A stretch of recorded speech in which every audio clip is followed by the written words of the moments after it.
this week's episode, we talk about Phil Spencer's recent candid interview and the potential storm Microsoft could be facing on the horizon. I'm Barry. And I'm Anthony.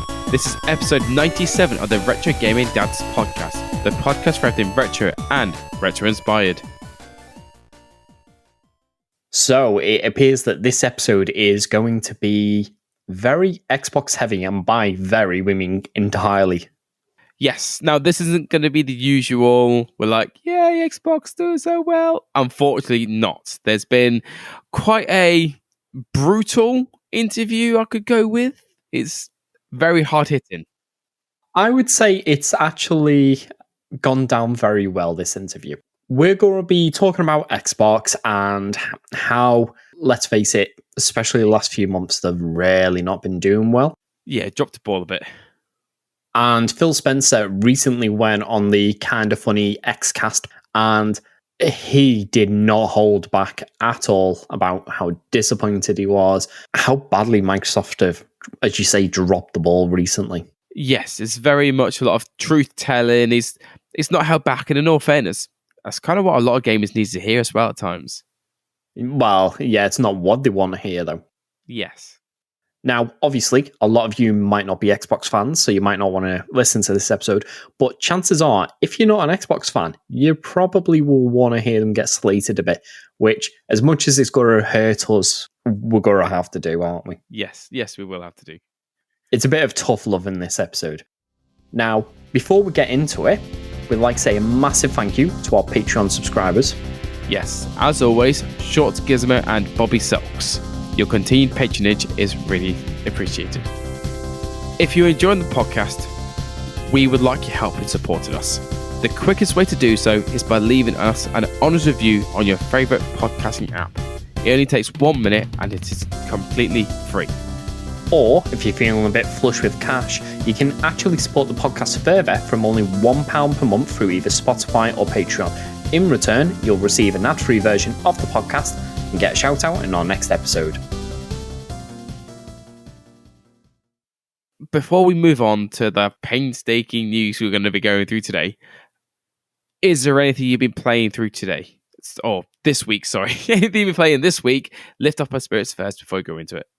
Well, I was going to say, so far today, I've not had a chance to play anything.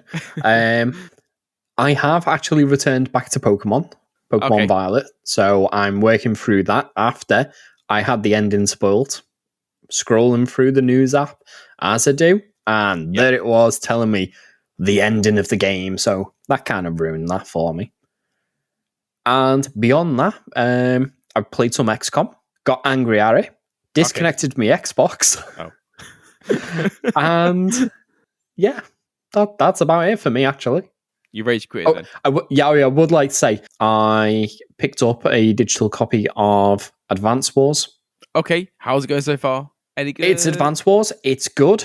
I'm still not sure that it's worth £50. Okay. I'm still getting a lot of backlash. Let's say criticism for my thoughts on the price on YouTube. Although a couple of people have come to defend us. I haven't completed the game. I'm nowhere near it. I'm only like a handful of missions into the first game. Presentation's nice. I still think the infantry units look a bit meh. Yeah. Apart from that, great game, just not £50 worth. Got you. How about yourself? Well, again, I've been doing some more Fortnite. I know you like with that, but it's got a Star Wars event on. How can I not? I have actually jumped on some more Vampire Survivor. Thank you so much for that. And again, Pokemon. Trying to get through that. I am still really enjoying the game. I know after Sword and Shield and Arceus, I was a bit meh, but I'm actually really enjoying Scarlet in a minute. Violet is what I've got, for flip's sake. See, you should have got Scarlet anyway, because I've got a Violet. Picked up the coolest legendary. I'm assuming you still need the two different versions to collect the full Pokedex worth of well, thankfully, you've got Kerry to do that with. I don't have anyone. I think I'm up to about 300, just shy of 360 Pokemon that I've collected so far on it. So I don't even know how many Pokemon there are in the game now. I have no idea. I just know there's a lot. So with that out of the way, shall we actually start this post-mortem of Microsoft's recent missteps? Yes, you shall. And I think we need to start with what's been happening most recently. I think we started. We picked up on it last week about the CMA blocking Xbox Blizzard Activision. Yes, because it's a good way to start, and then we can kind of backtrack a bit from there. Now, Microsoft are appealing the decision, which we're not surprised about, are we? I'd be more surprised if they didn't appeal this. Yeah. To not appeal it shows that they've just given up on it. Exactly. And I don't see them giving up on this any way, shape, or form easily. They want this to go through because this is going to be a big step forward for them, gaming-wise.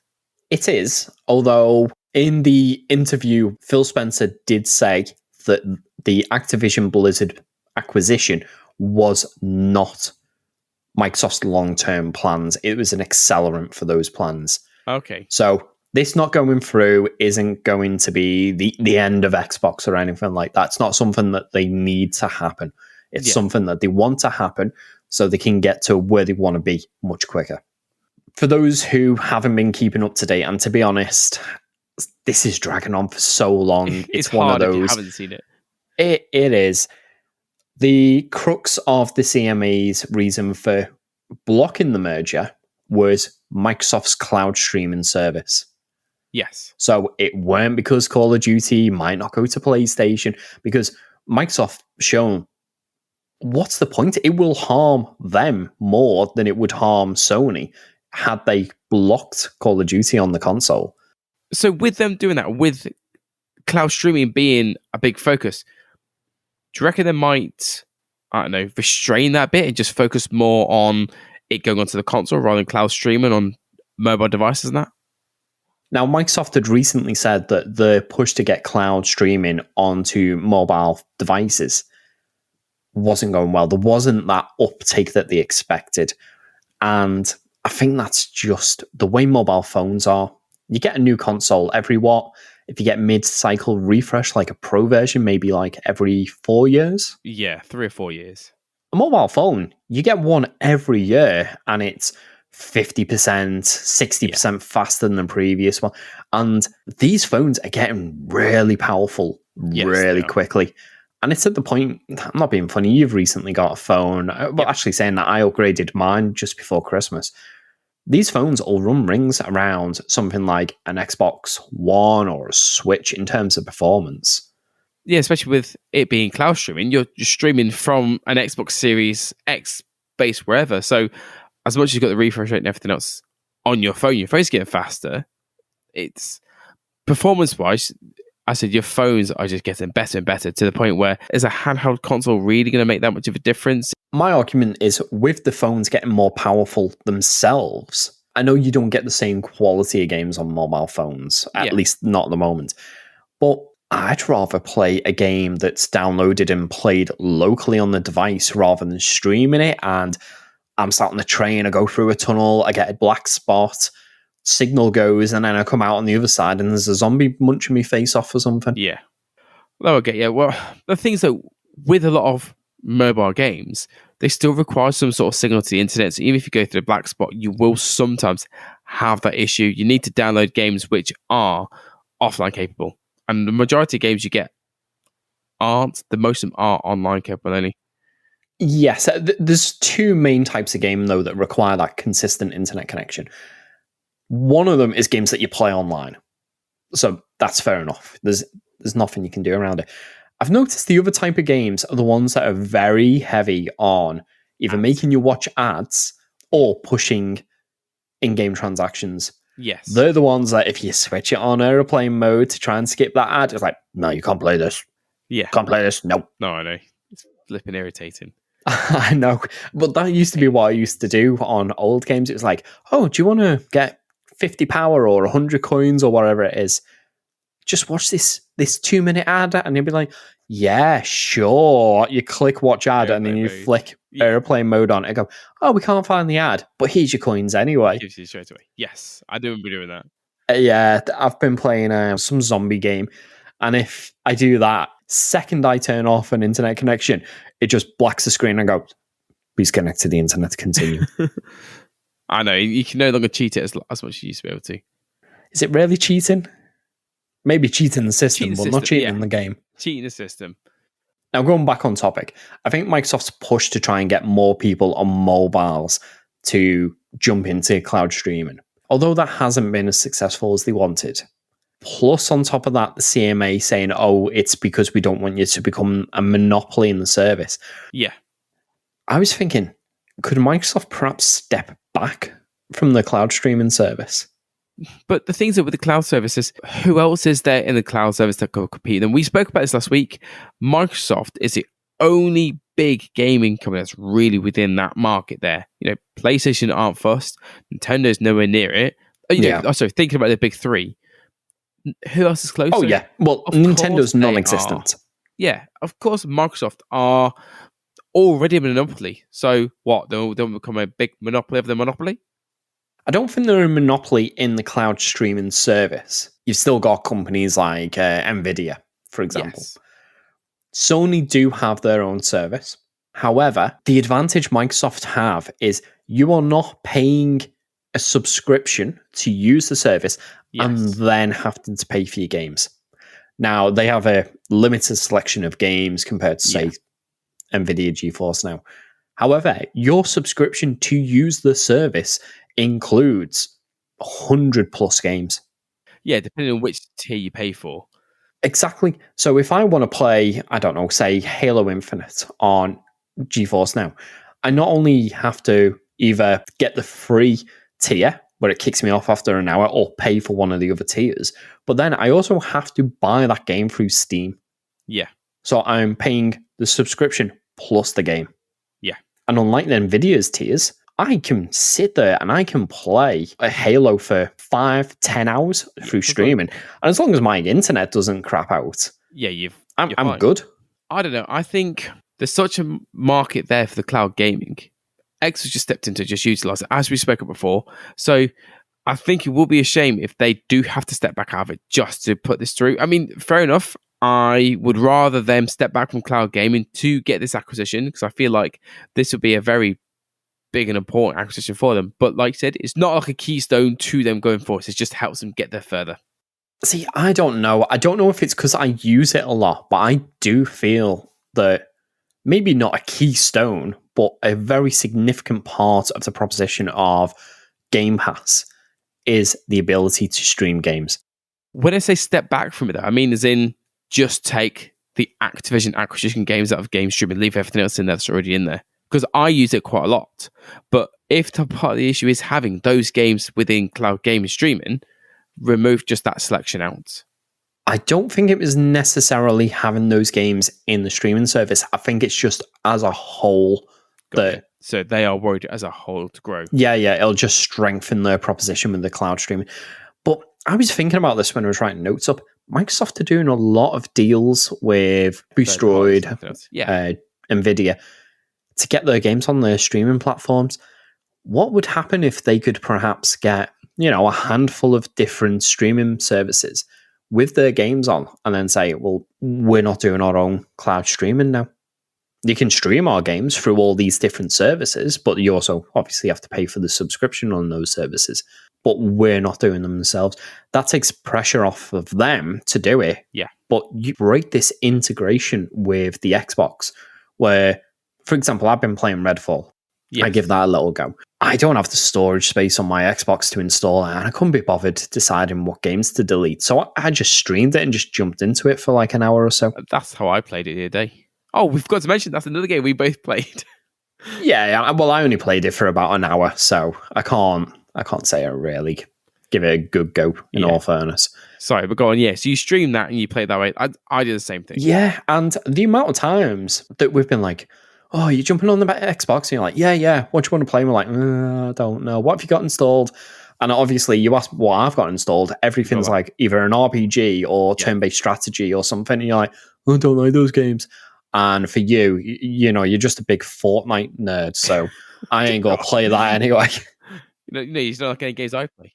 But then rather than me spending like 20 minutes downloading a new game for us to play and you spending like 6 hours downloading the same game on your crappy internet, we can just stream it. Yeah, we've done that quite a lot of times where we have just streamed the game and played it that way.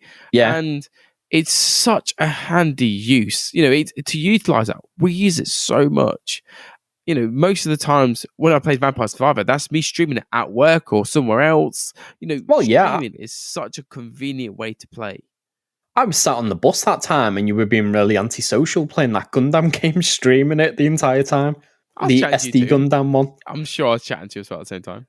No, I think chatting. I don't think it was chatting. I was talking to you. I wasn't playing the entire time. Don't give me that. The signal on the bus is... Yeah, I was going to say, the only time you chatted to me is when you looked at one. Oh, my signal's gone. But I think it's a core feature of the Xbox brand. Now, someone else may never ever use it and be like, cloud streaming. I didn't even know that was a thing.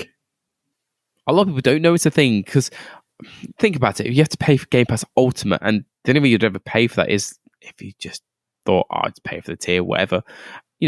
I signed up for it thinking, I'm not sure I use Game Pass that often. And then found out I use it weekly, if not sometimes, a good 3 or 4 times a week. Yeah. So it is a bigger benefit than I thought it was going to be for me. Well, in all fairness, I just loaded up on 3 years of Xbox Live and then paid the £1 to upgrade it. Yes. So that's kind of taken a sidestep. It looks like cloud gaming may take a hit, but that's just a hit in the long run. Recently, they've had a really, really bad hit with a game released, haven't they? Well, yeah, as we just mentioned, we played Redfall, and that's got absolutely slated. So it's getting, at the moment on Metacritic, it's on a 57 for critic reviews, but a 3.1 for user reviews. Now, do you think this is a fair score? From what I played about, I'll say, 40 minutes to an hour, maybe, because I really took my time looking around. Maybe. It just seemed, the AI does not seem great. See, I haven't found anything too grievous at the moment. I was telling you today there was a bit where I was hiding in a shipping container and the vampires would just not come in the shipping container to get me. Yes. So I'd pop my head out, shotgun them, pop in, wait for them to come to the door, look at me, and shotgun them in the face. I think the Metacritic score of 57 from the very limited bits that I have played, I have only played like an hour or two at most. Yeah. The feeling of the game, I think this feels like it might be a 65 to 75% score game. I definitely don't think it feels like an 80+%. No. When I was playing going around, I felt like I was kind of running around a bit like sludgy. What didn't feel smooth when I was moving and walking around at times? I don't know about you. I did get that a few times, but I put that down to streaming. Okay. I did feel like the controls were a bit stiff in that I could easily look horizontally or vertically, but to make like an arc, it just didn't feel as smooth as, say, something like Call of Duty or Halo. Overall, it's not a bad thing. I've played loads of Fallout, which, to be honest, feels a lot stiffer than this does. Yeah. It doesn't feel great, but I don't think it's going to wreck the game and that. It was coming out as a really, really sold. There's a massive game coming out, loads of hype around it. They're really, really trying to sell and push this. Does it feel like a AAA game to you from release? I feel like no. To be honest, to me, this feels like it's a good indie game. Yeah. But a mediocre, big budget game. Yeah, especially a first party game. Although I would like to say, again, going back to this interview with Phil Spencer on the Xcast, he did actually say that they should have put more resources into the game to get it up to standards. But in the time that they've got, and also with Starfield on the horizon, they just weren't able to at the moment. So we did actually address it. Again, I'm glad he addressed it, but this puts even more emphasis and strain onto Starfield than if that's the case. Oh yeah, absolutely. I reckon the devs working on Starfield at the moment must feel the weight of the world on their shoulders. I'm sure Starfield should be fine. Seeing as they had Bethesda behind it, who've done Fallout, Elder Scrolls, that sort of thing. So I know it's a bigger game, bigger universe, but they've done fantastic with previous RPGs. So you kind of would rely on them to do well. Sorry, I would like to play devil's advocate here. Oh, go on. Fallout and the Elder Scroll games, at least the ones that I've played, because I haven't played like Oblivion, have not been the most polished games, though. I've never found an issue with it. Now, the thing that they have going for them, like the Fallout 3 was a buggy mess. The amount of times I saw like NPCs walking around with no heads. I never saw that. Oh, I saw it quite often. The thing they had going for them is they were fun. They were enjoyable. Yes. But I would not describe them as polished. But the thing is, though, what games recently come out are polished? See, how many games for come out Xbox? I would say Halo was polished, just lacking in content. Yes. Yeah, I agree with that. So I do feel like it was polished. I went grappling through the open world, and then suddenly, like, there's a massive void where it's not managed to load the rest of the stage in. Yeah. I never really had any real glitches. I had some funny things like shoot a banshee down and it crash onto a grunt and he'd go flying off into the sunset or something weird like that. But I didn't have an awful lot of issues with it. I felt like it was polished. Just felt a bit let down by what was actually in the game. I know, but how many games lately that have been released over the last few years that have had bugs beyond belief? You know, Pokemon would be the most recent one. Cyberpunk. Oh yeah. Unfortunately, that's just the state of how gaming is now. I know, but they need to pull it out the bag with Starfield, and Bethesda must be feeling the pressure. And that's what I'm saying. If someone said to me, the future of Xbox is riding on Fallout, I'd be like, oh no, they're in trouble. Yeah. I'm not being funny. Do you remember how Fallout 76 launched? Oh, yeah. That's an absolute mess. Exactly. And I didn't even played it. I just left because of all. Oh, I played it, and they stripped out most of what made Fallout great. Or at least the more recent Fallout games.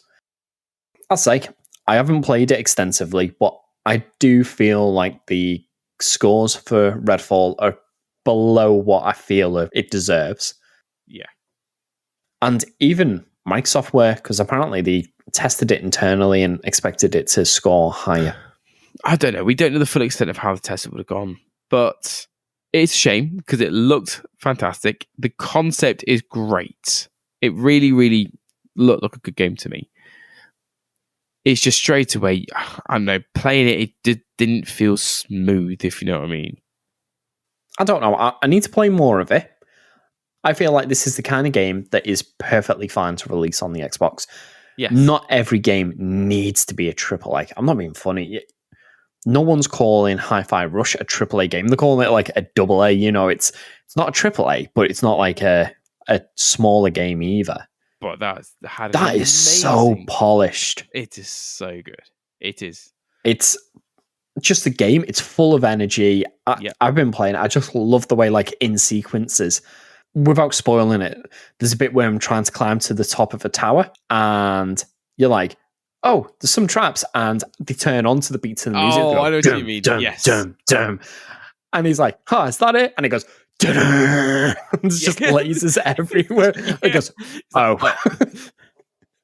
But it's all in time to music. It's just fun to watch. It, you know, even talking about it now, I've got a smile on my face just from remembering it. It really draws you into it. And and you enjoy it so much more because it's a game, but it's very, very comedic as well, which makes it more fun. Yeah. Well, I've done a boss where, see, I don't know how far you are, but I've just defeated a boss. On the stage. On the stage? Oh, thanks. That what stage is that? I've defeated the woman. Yeah. And I've bumped ahead. I won't say much more than that. Oh, I know where you are. You're behind me. Right. Yeah, that's fine. So I don't want to ruin it for everyone else. But that part there, I also messed up the quick time just before it as well. Oh no! And again, I was just laughing for like 2 minutes at the whole sequence of events that follows. Because I know what you mean. The entire time he's trying to speak the entire time, and the way he's going through, he's kind of like, oh my days, and you just can't help but laugh. The boss battle's like, try and try and reason. I was like, you know this is wrong. You know that you're on the bad side, and you're an idiot. And they're like, oh wow. Why would you say that? You're doing well. Why did you mess it up? And well, again, look how infused we are talking about this game now. And this was a game they literally announced and dropped the same day. We need a lot more games like this for the Xbox. And I was looking at some of the developers that Microsoft have at their disposal. And one of the things that Phil Spencer said was that they want to get one big, good quality game out every 3 months. Now, I don't believe that means they need a God of War style game every 3 months. Something similar to Hi-Fi Rush sort of level. Yeah. One AAA game a year and then 3 high quality games like Hi-Fi Rush. And looking at some of the studios that they've got at their disposal, they have more than enough talent. Oh, yeah, definitely. I think there's some developers who, if I'm honest, we haven't seen much of lately. 343 Industries did Halo Infinite and then kind of dropped off. And the Coalition? Yeah. Coalition, Gears of War, where's that? Gears 5? Was that the last game they released? I thought it was no one after that. When was Gears Tactics out? Was that them? Is there a 6 as well? Oh, I have no idea. If there is, I don't know if it's because it's not been communicated well, or maybe I've just lost interest in the series. Yeah. But I put a list down here, and this isn't all of them. This is probably about 2/3 of them. We've got 343 Industries. Now, they've proven they can make a good game. They've just proven that they can't manage a good game. Coalition, that we just mentioned. So, guys doing Gears of War. You've got Double Fine Productions, Ninja Theory, Mojang, Obsidian. So Obsidian have done the best Fallout game that isn't Fallout recently with the Outer Worlds. And I think they also done New Vegas. Yes. If I might be mistaken on that. Which, although I haven't really played an awful lot of, loads of people have raved is one of the best Fallout games. It's one game that I do fancy trying. You've got Playground Games and Turn 10, so Forza, Motorsport, and Horizons. You've got Rare. Rare seem really underutilized, like for the last 20 years that Microsoft have had them. Well, if you really think about it, Rare, last game, Sea of Thieves? I can't think of anything else they've released. They could easily do another Banjo-Kazooie, another Perfect Dark. If you think about some IPs that they could reuse. There is a new Perfect Dark coming out, but I've got a feeling it's not Rare doing it. What's the point? Well, yeah, in all fairness, though, Rare today isn't the same Rare that released the original Perfect Dark. Release me another Banjo-Kazooie. Are we sold? Because I really liked Nuts and Bolts, because that's Moss Players Run. I really, really enjoyed that. See, this is what I was thinking. They've got all these developers, give them 3 years, say, to make a game, maybe a bit longer for some of the larger games. Because you've got enough that they can have like 2 years off. Well, not 2 years off, but 2 years in between releasing one game and releasing another. Yeah. But imagine if 2024, they came out, beginning of the year, you've got a brand new Conker game. Loads of swearing, talking about throwing poo, all the highbrow adult stuff. Then I'll get the adults really interested into. It's a kiddie animated game. Yeah. It's almost adult humor. Exactly. And it's something that there's not really anything of in the market at the moment. No, not at all. That was probably why the original on the N64 was so well received. Well, yes, so talked about and that. Yes. Because it was so different. Everyone, it's just another Mario / Donkey Kong / Banjo-Kazooie clone. And then when it came out, like, wait, what? Because obviously they couldn't show it. They couldn't have shown any of the, bad stuff in trailers. But the game came like, oh no, they did in the trailers. But the original game was completely different. It was a Banjo-Kazooie sort of game. Okay. And someone was like, there's a lot of these games coming out. Rare themselves were doing Banjo-Kazooie, Banjo-Tooie, Donkey Kong 64. There was Mario 64. And then there was all like the third-party ones. And then they pivot and just make it this like 18-rated game, but with the same cute character in it. And everyone's talking about it, and it's done really well. And it's really fondly remembered. It's a good game, and because the premise is so insane, it's been ages since I played it. I'm just trying to think what it was. I think the big bad guy in the game wants to kill Conker I can't remember the exact reason, but it's to stop his table from being wonky. Oh. I can't actually remember how those two things fit together, but I'm fairly certain that's the motivation of the bad guy in the game. So, not really a motivation. He just wants to kill Conker. That's it. Yeah. But anyway, imagine next year, new Conker's game. Then spring, you get a Doom or a Quake. A Quake we haven't seen for a while. I know, like Be a nice to see a new run-and-gun Quake. hell shooter sort of thing. Yeah. Then come summer, you could have a new Forza title. Yeah. And then just coming up towards Christmas in the autumn, you could have your big budget game, a new Fallout, for example. Yes. So you just need those 4 big games, and you've got enough developers.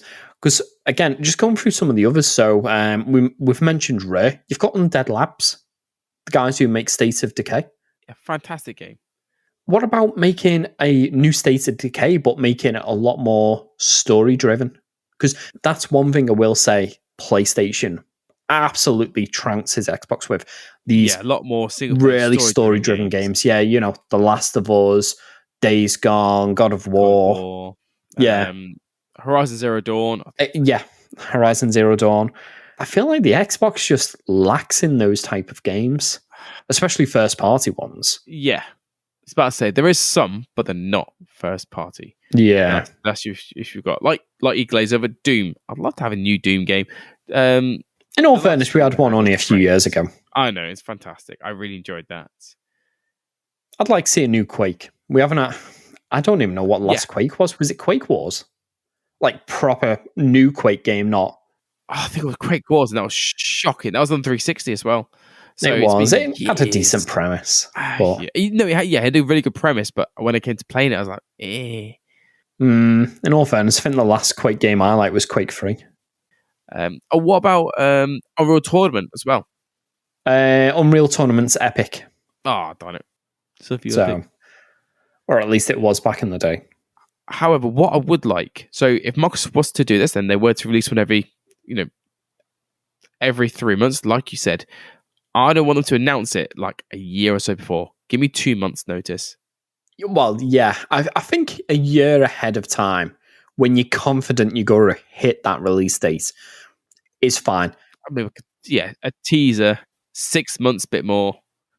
But yeah, as you say, I don't want to be shown a game now and it not release until the Xbox Next or the PlayStation 6 or something. It's years and years away. Yeah. I'm wondering, though, Microsoft's acquisition of all these developers, and obviously they're trying to get Activision Blizzard King as well. Do you think this is the wrong approach to be taken? If you compare this to Sony just make deals with third-party developers, like the most high-profile one and the one I'm most salty about is with Final Fantasy VII Remake and Final Fantasy 16 becoming PlayStation exclusives. Do you think Microsoft should just take some of that $60 billion that they were going to use to buy Activision and just make deals? Back away from the Activision deal and say, tell you what, we'll give you $1 billion if you make Call of Duty exclusive to the Xbox for the next couple of years. Maybe, but then also if they really wanted to, they could even try like a multi-developer approach to a game. Well, that's common. They do that now. For example, I think the Coalition came to help 343 with Halo Infinite. Yeah. As we were talking about last week, Monolith helped, I think it was the developers of Legend of Zelda. I mean, I guess maybe get Activision Blizzard and then don't purchase any more studios, at least for a while, and try and do deals after that, maybe. Or is Microsoft doing this and then, maybe Sony could be like, look, we need to pay you to get it on our console. So maybe that's a way for them to make some of the money. Yeah. The other thing I was thinking of that Microsoft seemed to have an issue with is an identity crisis. Just really quickly, off the top of your head, name me 2 characters that you would say are PlayStation mascots at the moment. Kratos from God of War and Aloy from Horizon Zero Dawn. They're the 2 I can really think. Now, really hard one. Name me 2 Nintendo characters you would say are mascots of Nintendo. Oh, Super Mario, Luigi. I could even go through all of them. Honestly, you could go on forever with them. Now, name me 2 for Xbox. Master Chief and Marcus Phoenix. Yeah, okay, I'll give you that. I didn't actually think you'd get the second one as quick. Name me a third one. And it can't be from either of those two series. Give me 2 seconds. And the car from Forza doesn't count either. Doomslayer. Right, there you go. Actually, in all fairness, I thought you would struggle with getting a second one. I just couldn't remember the Doomslayer's name. I was like thinking, I can picture his face and his whole body's Doomslayer. What I will say is the Doomslayer is an exclusive to Xbox, though. Well, no, it's on the PlayStation. It's on the Switch. Oh, yeah. What's this? Marcus Phoenix, he's not even the main character in the most recent Gears of War. Dom, Baird, Cole. I could keep going. Yeah, but again, they're not the main characters in the new ones. What's the name of the woman out the new Gears of War? Oh, heck, right. I've not played that. Exactly. So it's a lot harder to put a face to Xbox than it is to do it with PlayStation or Nintendo. It's impossible to separate the two. I don't know. I think Xbox has a bigger catalog than you give it credit for. I just don't think they have that. No, I'm not saying they don't have a big catalog. I'm just saying they don't have the recognizable characters. So you haven't got the single player, because like you said, Sony has these single player story driven games, and that's where a lot of these characters are from. Can you think of a multiplayer game that Sony has that's also a key character? That's, you can think of a mascot for them. A multiplayer game? Yeah. Why does it matter whether it's a multiplayer game, though? No, but that's what I mean. I think I can't think of one for the Xbox. Well, yeah, easily Master Chief and Gears and. In that case, Gears of War franchise. Is it Ellie from The Last of Us? That's got a multiplayer in it. Has it? Yeah, those are single player. No, it's predominantly a single player game, but it's got multiplayer aspects to it. I thought it was but on top of that, at the moment, I know it's not a Sony character. You've got Spider-Man. Yes, you got to have Wolverine soon. I think, as you said before, so we've both said before, and you mentioned earlier, is Microsoft need to focus on some single-player, story-driven games to really try and bring in some characters that you can connect with. Because you play through Halo, you go through Master Chief, and you really connected with the Master Chief when it was on the original Xbox. Coming to it now, I feel Infinite has kind of lost its spark because it's been a bit too. There's no finish to it. I don't know, Infinite didn't give me the same sort of feeling as Halo did. No, it feels very much like Halo 2. Yeah. Even down to the finishing this fight kind of line at the end. I feel Microsoft is a lot more faceless. There was an advert that they ran where they were showing bust shots of all the main characters for all the series, and you had Master Chief. I think you did have Marcus, or at least a Gears of War character. And then you had a car from Forza. I was like, oh, you only got like 3 characters in. I think they added Lara Croft at one point. Well, so she's not exclusive either? Well, that title was exclusive. Okay. But I think Microsoft need to bring out some of these old characters. As you say, Banjo and Kazooie. Bring them out, Conker. They have such a vast amount of studios. I feel like they're not being utilized at the minute. Or they just play through to the same strength of the same games. Rare, like you said, it's just been sat on Sea of Thieves for the past few years. Get off Sea of Thieves. Stop. Well, no, in all fairness, still work in the background, but put another game in production. If Sea of Thieves is doing well, then it makes sense for Rare to continue supporting that. Someone else can start developing a new game. For example, we'll go back to Hi-Fi Rush. That was done by Tango Gameworks, the guys who'd done Evil Within. Yeah. So you've pivoted from Evil Within to Hi-Fi Rush, two completely different games tonally. And they've done such an amazing job with it. Maybe let someone else have a crack at doing a completely different kind of game. Another game that I would actually love for it to be revived, because I feel like the last installment was shocking. Crackdown. I don't know. To be honest, I'd probably give that a miss for a little while. After Crackdown 3 came out and it was shocking. I was not sold on it. The first was fantastic. Second one, I still enjoyed very much. This one came out and I played it for about half an hour. I went, nah, it's not for me. Yeah, I played a bit of it and I didn't think it was... That's been they're releasing games and it's just not got the same impact. It's just kind of going down the wrong routes. It's like, come on, you could do better than that. We don't need AAA games. We need fun games. Hi-Fi, again, I know I keep harping on about it. Hi-Fi Rush proved that. Microsoft started the year really well when they dropped Hi-Fi Rush, and then they've just dropped the ball since then. Again, give us some different genres than we usually get. Just say if this year every single one of these companies came out with a new game in the franchise that they're known for, we'd end up with like 6 or 7 first-person shooters. Well, exactly. I think 343 Industries actually did a fantastic job with Halo Wars. Really enjoyed that. How many hours did we spend on Halo Wars? That wasn't 343. That was Stumble Studios. Oh, flip's sake. Shows how much I pay attention. Sorry, it's in partnership, wasn't it? Because they're the name. Maybe make another Halo Wars. Pass it on to someone else. Or something different. Make a third-person shooter where you're a Marine and you're trying to survive the Covenant invasion of Reach or something. Yes. And you're just trying to save as many people as you can and get off planet. Well, ODST, how well did ODST do? Yeah, but again, it was another first-person shooter, weren't it? I know, but like it was good playing as someone other than the Master Chief. Yes, Spartan Strike. Maybe small games like that are fine, but I wouldn't say that's one of the games that you need every 3 months or something. You need something a bit more substantial. Yeah.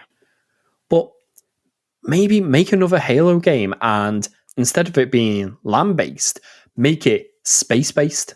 Yes. You have a super carrier or something like that, and you've got to upgrade the weapons. Maybe you're on the run, you're trying to get away from the Covenant, or you're trying to get to a certain planet or something. Or make it that with that you can also pilot the ships as well. Like in some games, the way in some RTSs where you can come out to do something, you can jump into a ship and fly ship around as well. Have a bit of a ship. Things or just give me Sins of Solar Empire, but with a proper Halo mod. And one that Flood doesn't turn up halfway through and just wreck everyone. Yeah. Might not even play if they turn up. Now, we are actually starting to run out of time here, but what do you think Microsoft could do to turn the fortunes around? I don't know. I think they need to focus a bit more on some of their strengths. They need to maybe invest a bit more in Halo Infinite, release that DLC, get people back into that game. So some of the things I was thinking about, we've already talked about. So bringing back some of the series that have been dormant for a while. Yes. If they made a new Banjo-Kazooie, I'm in there straight away. Yeah. Maybe paying for some exclusives. Pay Sega to make the next Yakuza game an Xbox exclusive, or pay Square Enix to make the next Dragon Quest game exclusive to the Xbox or something. Try and entice more people like that. But I think the biggest thing they could do is probably partner up with Sony and Nintendo. I know we always mention it, but get Game Pass on their systems. I don't think Sony would ever let it happen. It's more Nintendo that would. Sony, I don't think, would ever do that. Maybe even get more of the first-party exclusive games on there. Yeah. Get Gears of War on the PlayStation 5. Get a cross-play between Xbox and PlayStation. On the Switch, maybe bring something like Hi-Fi Rush, a bit less of a technically demanding game across. But something like that would be perfect for it. Yeah, exactly. Get a bit more money, get more people get playing these games. And I don't know if I'd agree with this bit, but potentially if they do want to play the games online, force them to have an Xbox Live account. So don't, obviously it'd be free to play online. Yeah. Well, free within that ecosystem. So you'd have to pay your Nintendo Online or whatever. But maybe make it so that sign up for Xbox Live to play online, or maybe even not to just play on Live. But if you do, you get game score. Yeah, unlock achievements, get an Xbox friends list. Maybe if you don't make it compulsory, at least make it so that if you do, you get some benefit out of it. Yeah. I think they need to do something, otherwise they will just start slipping. I think they've just become stagnant. And Phil Spencer said it himself, they're never going to catch up Sony and Nintendo now. It's not a case of competing to see who sells the most little plastic boxes. And he hit the nail on the head. The generation that they lost with the Xbox One, PlayStation 4 generation, that was the worst generation to lose, because that's when people started building up their digital libraries. And it doesn't matter how hard you try. I'm never going to get rid of my Xbox and jump ship to a PlayStation. It's not saying I will never buy a PlayStation, but I won't get rid of my Xbox to do so because I own, I don't know, like 350, 400 digital titles. Library. Well, and that's not including Game Pass. No, not at all. And Phil also said, because another thing he brought up was talking about games which are actually a lot, well, not a lot, they are multi-platform, because like Fortnite, that came out on the Xbox One, the Xbox, and it was obviously the S, the X, now it's on a series as well, it's across all so many different devices. And he said more and more games are becoming that similar. So when you buy a console like that generation, you kind of stick with that because that's what you tend to be up on. Yeah, well, see, at least the game, like specifically Fortnite, isn't too bad because it's free to play. You know, you sign up for an Epic account and you can go between consoles. But yeah, FIFA, for example, I would, I don't know for certain, but I would imagine your progress and your Ultimate Team is probably tied to that console. Maybe I could be completely wrong with that though. Don't know. I'm not entirely sure. It doesn't matter anyway because it changes every single time releasing new games, so you could easily jump. Well, yeah, it's not even going to be FIFA. What is it? EA Club Sports or something? Yeah, I don't know. It's a piece of rubbish name. Right. Well, we've come to the end of this episode, and hopefully next week we'll have some good news. Microsoft have announced that they will actually be at the Asus Ally event, which from the time of recording this is only 2 days away. Yes, and also something we just forgot to mention, he actually had it on his shelf in the background during this interview. Oh yeah, he did actually even mention it in the interview. And I would advise anyone, go and watch this interview. We'll have a link to the YouTube video in our show notes. It's about, 35, 40 minutes long? And it's about 40 minutes. I say it's really candid. I like the way they're like, oh yeah, so tell us, what good things have happened. And he's like, I'm not going to talk about good things. Everything's rubbish. It doesn't sound too pessimistic, but he sounds like he understands the situation they're in. You say that at the very end, they turned around and said, okay, so we've had very angry Phil the entire time. We want happy Phil. Can you please tell us something good and positive that's been happening? Because I don't want you to sound so pessimistic. So at the very end, they were like, can you say something nice, please? I think that's actually when he mentions the Ally as well. Yeah. So they very much were like, we've had angry Phil the entire time. Can we have nice Phil, please? Yeah. Maybe the Ally will become the handheld Xbox that we want. you never know. In partnership with Xbox. Yeah, well, it is. The event is actually shown as being hosted by Asus, AMD, and Microsoft. I'm kind of hoping that they might announce like a Windows 11 overlay for all your games. Do you know, like a launcher? Yes. And then hopefully bring it Steam Deck. That'd be a very nice. They are working on it, aren't they? They are working on a launch list. I heard. They did actually have people who shown it off, but they never decided to continue with it. Okay. I can hope, because navigating Windows on the Steam Deck is a nightmare. And with that, we've come to the end of this week's episode. If you'd like to find out more about anything we mentioned, you can do so in the full show notes, which are available at retrogamingdads.co.uk. We've been the Retro Gaming Dads, and we'll see you next week.